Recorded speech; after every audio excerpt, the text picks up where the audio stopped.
Naranasan nyo na ba ito kung saan matapos pong arestuhin kayo ay pilit pong pinapipirma kayo sa isang dokumento kahit blanco po ito o hindi po ninyo maintindihan ang laman nito?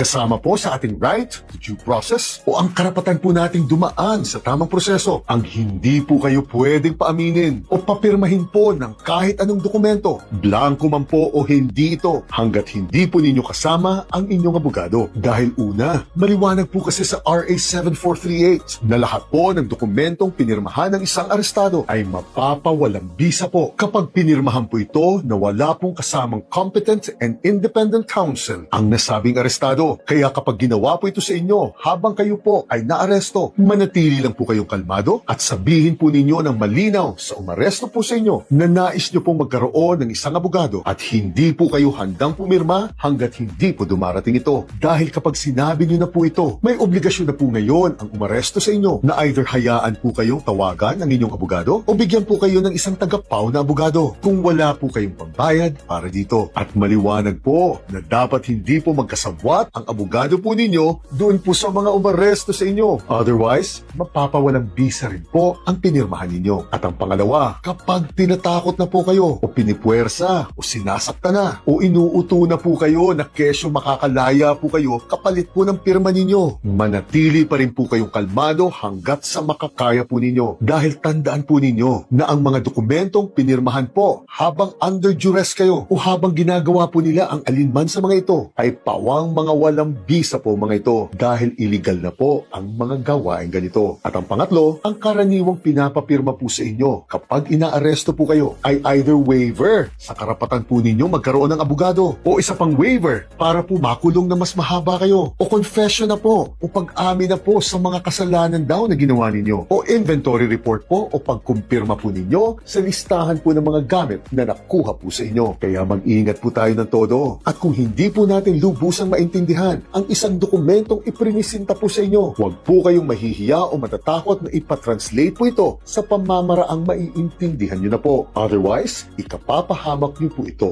Chine.